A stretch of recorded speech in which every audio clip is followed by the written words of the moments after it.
Okay, so welcome back to Wine and Dine, the show about great people doing great things in the local food and drink industry. And it's my real pleasure today to introduce Captain Gregg Colp. So, self-described freethinker, self-described alchemist, and a new term to me, victualler, which I understand to mean somebody that historically brought provisions to those on the ship. So this makes sense because now we have a ship captain turned distillery owner and distiller. So reading back and forth through a few emails, I was like, this is going to be a really good interview. So I guess the obvious question, Captain Gregg, I'll shorten it to Gregg later on because I think we're getting familiar, is how does one, or why does one go from ship captain, and 40 years of experience or so doing that, to distiller in Nova Scotia? How does that happen? Well, I'm from Nova Scotia, and I've always, my heart's always been here. I spent about 25 years away, plus I spent a number of years traveling. Basically, I started in the Caribbean and then eventually ended up in Europe. One of my hobbies was always visiting wineries, distilleries, and breweries. I was always a brewer. I had an uncle that sort of introduced me to it as a kid, making root beer, sarsaparilla, all of that. Nice. So that got me into the brewing end of things, and then that just evolved into wine and distilling. So so obviously, so you've really got to experience the world as a captain, and I guess those experiences kind of must play into what you're doing now, and in terms of you've talked about, I mean, you were in Poland and Gdansk, and we have vodka, and you time in the Caribbean, which I'm sure plays a role, and time in France and cognac and all those things. Okay, so we come back. You're rooted from Nova Scotia. You've decided to make a distillery. Let's get into the actual products.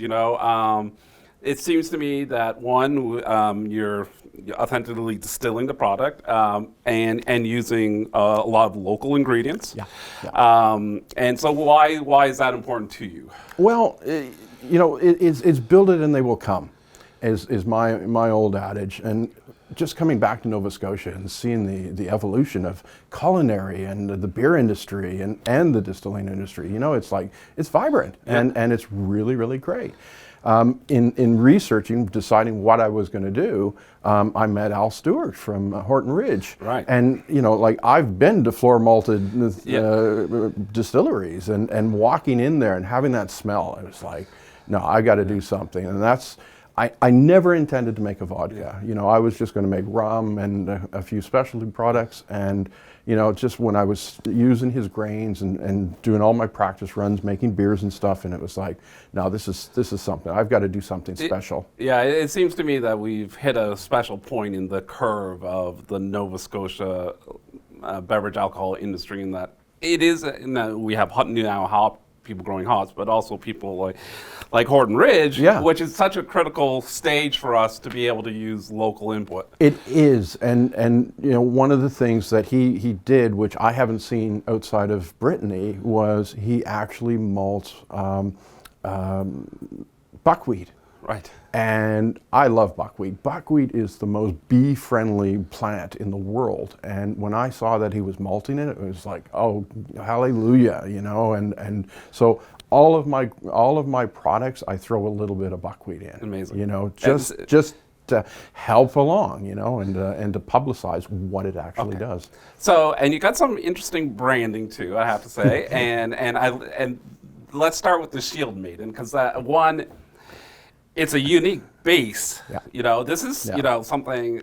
What you're making here, I honestly, and I drink for a living, didn't know about or I'm very unfamiliar with. So tell us.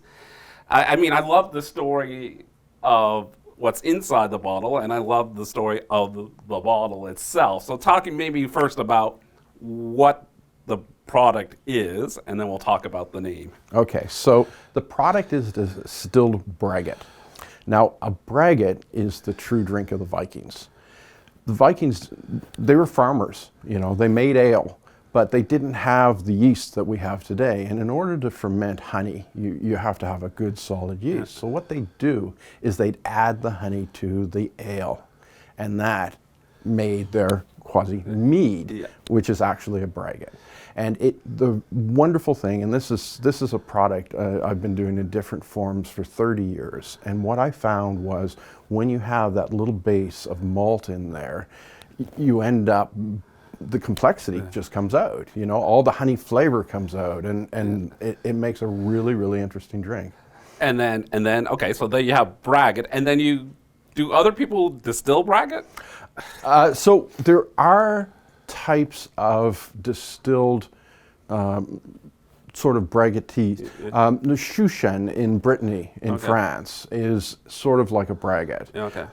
There's a couple of sort of like Kirsch style honeys that are distilled, and once again they do. So it is. I'm not the first, but you know, it is a unique product. It is, yes. And then drawing on some of your other traditions, you age it in barrel, right? Yeah. So basically, I approach it as a barley wine brandy. So it's a hybrid. It's not a Scotch, it's not a brandy, but it's a hybrid. So, you know, it's my product, I make the rules. So I'm following the rules dictated by brandy. So we're actually continuously adding to the barrels, sort of in a Solera system. So in a year's time or so, then we'll bring out our VS, and then very cool. So that is not an easy thing to do. There's not only talent to make it, but logistically to be thinking 5, 10, 20 years ahead is quite an exercise. So good on you, because you know that scares off most people. And I hate to say, probably scares off a lot of accountants too. But we have it in here, so it's got a kind of a lovely light color. And what you do get the wood coming through on the palate, but it's not overpowering. No. And I added a little bit of water to this earlier, but what's lovely about this is this kind of drinkability, right? You get you get that honey coming right through, but for those that like a sipping spirit, sipping drink, to have that where you don't want to have all that at the back end, all that fire. This one is such a nice balance of front and back. So really nice product. What I also liked is the name and the story behind the name, Shield Maiden. So if I'm correct, it speaks back to the Vikings, and that the women would join in on the battles and carry the shields and fight along the men. And from what I gather is that we are somewhat taking homage to that, but then translating it to our modern shield maidens, which are the women that do the amazing work as doctors, firefighters, police officers. Exactly. Have I got it right? That's it. Our brand is about labor. You know, we met through my work and Victoria's work. So it was just. Yeah, it's all about labor. Yeah, which I guess too speaks to the company name, right? Below the Salt, which I guess I'm really I sometimes talk about hoity-toity stuff, but like I said to Greg earlier, I'm usually in jeans and a T-shirt, and I'm pretty below the salt kind of guy. So what does it mean? Well, it's quite simple. You know, all the people I met distilling in France, you know, the farmers, they all had calluses on their hands. It's not a hoity-toity thing, you know. And these are the people that sat before the king below the salt. So there is the salt cellar on the table. Salt was a very valuable commodity in medieval times. And the king and the nobility sat above the salt, and all of the workers sat below the salt, and the king appreciated their contribution. That's why they were at the table. Very cool. So so I would say that makes sense. And for those in the wine, they'll follow me for wine. Never trust a winemaker that doesn't have a little purple stain on his hands. Exactly. you know the winemakers that are working it are the ones that permanently have a little purple tone to their hands. Okay, so the other is our Highland Tiers. So tell me a little story behind. We know it's a kind of Northern European inspired vodka. I love the picture. It's not you, is it? No, no, Okay. that's some friends of ours, great workers, contributors to the local economy, and yeah, great people. Once again, friends that Victoria met in her project. That's her wedding photo, and yeah, the photographer was just chuffed. He said, "Yeah, no, by all means, you I can think use that guy drinks a couple spirits. Yeah, exactly. So, Okay, so so- what we want, once again, we were setting up in Cape Breton. We love Cape Breton, the Highlands, and all that.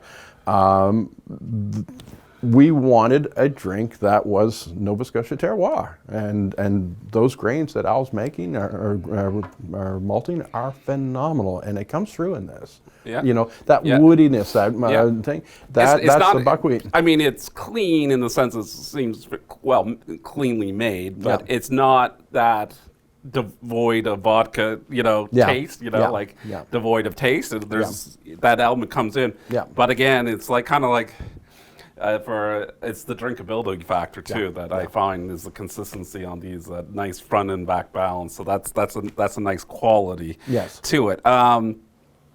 So, I guess too is, so people are going to watch, they're going to know, where do I show up to try and enjoy these? Well, we've made a commitment to the Halifax Brewery Market. Okay. We're there every weekend, and we're opening. We're also at the Wolfville Brewery Market. Perry Brandt, who gives us the honey for the Shield Maiden, Yeah. he's there, so you can talk to the apicultors, and he has product there, and you can sample it. We're slowly working our way into the private liquor stores, and we're also looking at distribution. Plus, anybody outside, we have our website. Just send us a message on the website, and we'll get it to you. We'll get it delivered. We'll That's get it to you. amazing. Yeah. So, I mean, I think, great products. Love the story. Love the commitment to local. Yeah. Love the authenticity behind the brand. And honestly, it's been a great pleasure to talk to you and learn more about this product, which is a great piece of the kind of that quilt that is the Nova Scotia food wine scene. So anyway, thanks, Greg. I appreciate your Thanks for time your time. and learning about the business. Fantastic. Thank you.